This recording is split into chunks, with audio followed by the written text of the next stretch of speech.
Buen día, profesor. Mi nombre es Diego López Meneses y hoy estaré respondiendo a las preguntas que nos envió. Por cierto, soy perteneciente al grupo 4MB6 de máquinas eléctricas. Bueno, la pregunta número 1 nos dice, ¿cómo afecta la humedad a los motores eléctricos? Bueno, la humedad afecta a los motores eléctricos en dos aspectos principales. Uno en su mecánica y otro en su sistema eléctrico.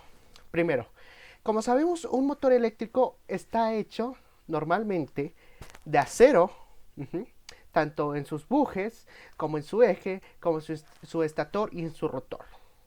Hay unos que, bueno, la carcasa en lugar de estar hecha de lámina de acero es de aluminio, pero eso no es indispensable para lo que quiero decir. El óxido, como ya sabemos, tiende a aumentar la fricción entre las piezas metálicas. Y esto mismo pasa en los rodamientos. Si se llega a oxidar los rodamientos o el eje en el cual va empotrado el rodamiento, este va a tener una mayor fricción y por ende le va a costar más al motor moverse. Esto mismo va a dificultar el trabajo del motor y lo va a forzar, y por un periodo largo de tiempo que se utiliza el motor en estas condiciones, puede dañarse el devanado del estator. Y la otra viene siendo que la humedad también puede dañar el sistema eléctrico del motor. ¿Cómo? Puede dañar el aislante eléctrico y térmico que está en el embobinado, provocando un cortocircuito dentro del motor, o también puede dañar las escobillas de algunos motores. La siguiente pregunta, profesor, vendría siendo, ¿qué sucede si un motor no se le suministra un voltaje requerido en la placa de especificaciones? Bueno, como sabemos, un motor en su placa de especificaciones nos indica qué voltaje se debe de trabajar en este motor. Los parámetros de especificaciones del motor van a modificarse si el voltaje sube o baja. Para verlo un poco más ejemplificado, vamos a ver cómo es que afecta la subida y bajada de voltaje en ciertos parámetros del motor. Por ejemplo, en el torque. Estaremos de acuerdo que el torque es directamente proporcional al flujo magnético que está en el motor. Y el flujo magnético es proporcional al voltaje inducido. Si se induce un menor voltaje, el flujo magnético es menor y por ende el torque baja. Y por ejemplo, si el flujo magnético sube, a su vez el voltaje sube, entonces el torque va a subir también. Ahora, en la velocidad. La velocidad se afecta de manera similar al torque. En este caso, nosotros sabemos que el torque es la fuerza ejercida sobre el eje que lo obliga a girar. Bueno, cuando se baja el torque dentro de un motor, nosotros vamos a perder velocidad en nuestro eje. ¿Por qué? Se preguntarán. Bueno, lo que pasa es que el par del motor normal hace que el motor gire a tantas revoluciones. Si el par baja, entonces la fuerza con el que el motor gira va a ser menor y por ende las revoluciones tienden a bajar. Es como si lo frenáramos. Bueno, y aquí hay una tabla para ejemplificar más esto. En este caso, tenemos una variación del voltaje de más 5%.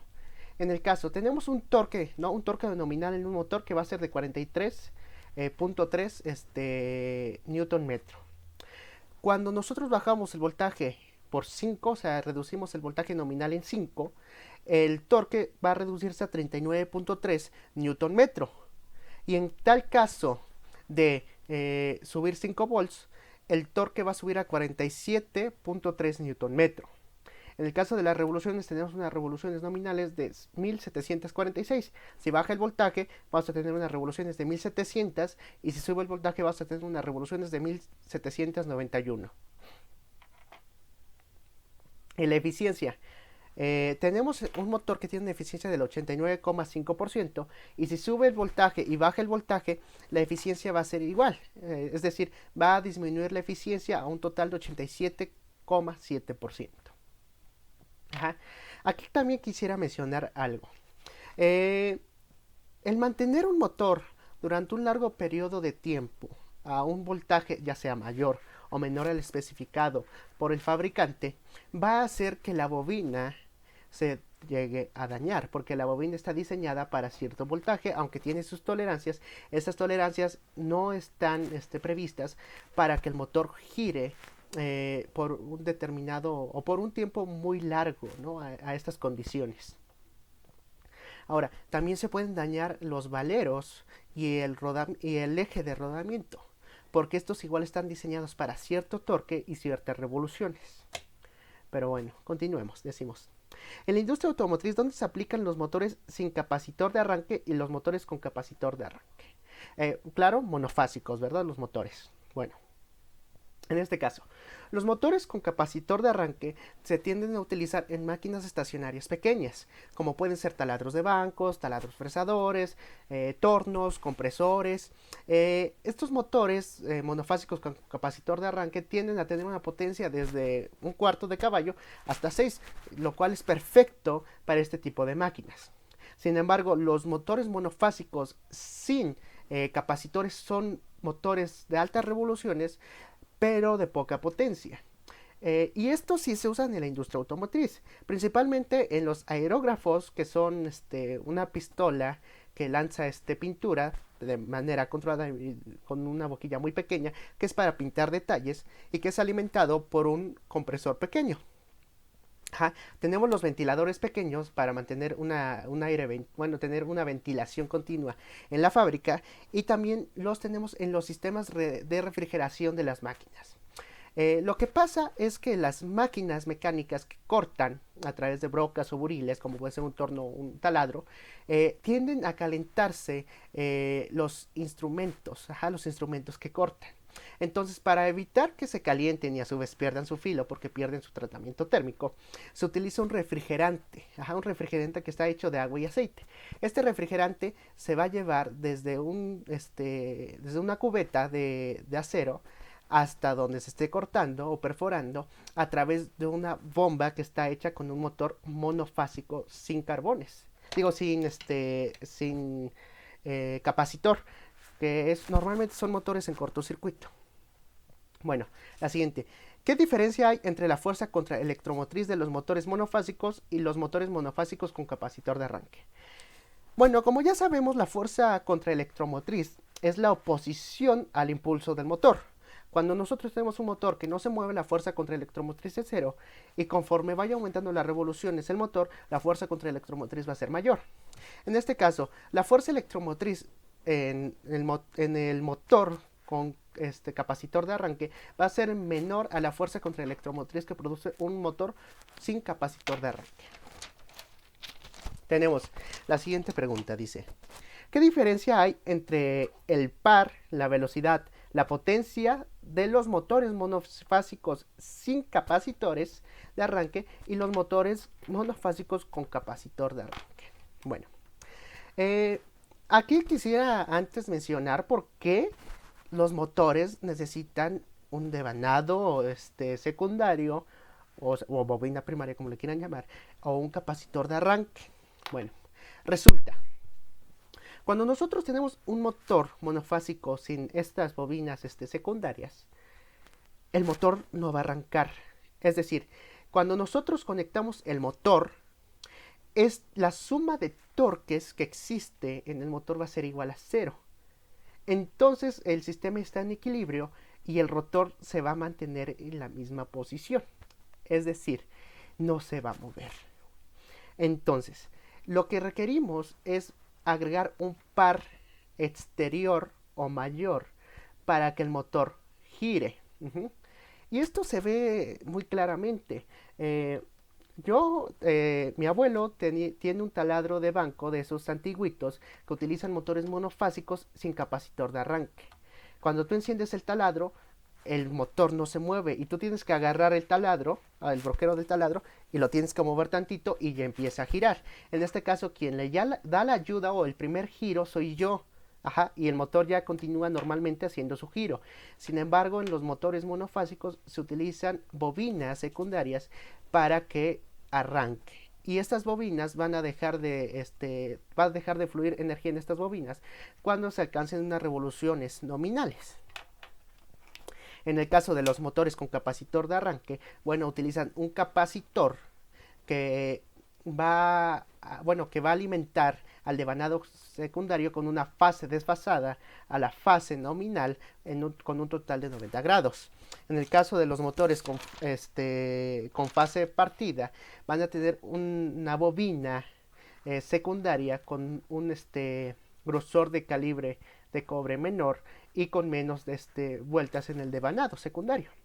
Eso va a provocar un desfase de más o menos 30 grados, lo que va a permitir que el motor arranque. Y en el caso de los motores de cortocircuito, estos motores utilizan unas bobinas en cortocircuito justo al lado del rotor, que cuando se enciende el motor, estas bobinas van a crear un pequeño torque de impulso que va a hacer que el motor gire. Bueno, eso lo quise explicar porque creo que es importante para entender las diferencias de estos motores. Ahora, los motores sin capacitores tienden a tener menos potencia. Bueno, como ya dije, un motor sin capacitor tienden a tener menos potencia, están muy limitados. Un motor de fase partida, el límite que tiene es más o menos de unos 500 a 600 watts, es decir, ni siquiera llega un caballo. Y los motores de cortocircuito, el límite es de más o menos unos 300 watts. Ajá. En el caso de la velocidad, los motores en cortocircuito son de altas revoluciones y por ende de bajo torque.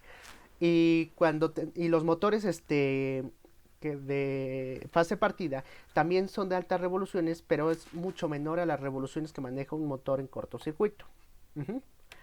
Tenemos que en los motores monofásicos con capacitor de arranque, tenemos que el par en el motor tiende a ser más alto, sobre todo cuando se arranca el motor. La velocidad en el motor con capacitor de arranque al inicio es algo inestable, vibra mucho por la fuerza electromotriz que produce el segundo devanado, el devanado secundario. Pero tienden a ser de bajas revoluciones y cuando alcanza su velocidad nominal, el motor ya deja de temblar, deja de tener esas vibraciones. Y por último, la potencia es bastante alta para estos motores. Pueden llegar desde un cuarto de HP hasta los 6 HP, los he visto en el mercado, sobre todo en Siemens. Y bueno, y la última pregunta, profesor, dice, ¿cómo se selecciona un capacitor para los motores con capacitor de arranque? Y bueno, se selecciona a través de una fórmula matemática y a través de ciertos parámetros que nos va a decir el motor. Vamos a ejemplificarlo un poquito más, ¿no? Vamos a suponer que tenemos un motor con una potencia de 550 watts, un voltaje nominal de 120 volts, perdón, y tenemos un factor de potencia de 0.72.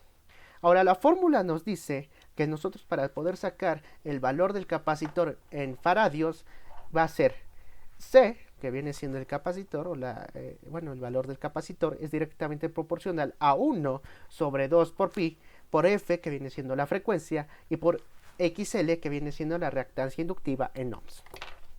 Bueno, en este caso, la reactancia inductiva sí viene en algunos motores en su placa de especificaciones, pero en la mayoría no. Pero es muy sencillo calcularla. Lo que vamos a hacer primero es sacar la intensidad de corriente eléctrica que consume el motor nominalmente. Y es muy sencillo. Decimos que la intensidad de corriente eléctrica es directamente proporcional a P, que viene siendo la potencia, sobre el voltaje por el factor de potencia. Y en este caso vamos a sustituir los valores y va a ser 550 watts sobre 120 volts, que va a multiplicar al factor de potencia, que va a ser a 0.72. Eso nos va a dar una intensidad de corriente eléctrica de 6.36 amperes. Ahora, para sacar la reactancia inductiva, vamos a dividir el voltaje sobre el amperaje. Y esto viene siendo a 120 volts sobre 6.36 amperes, que nos da un total de 18,85 ohms.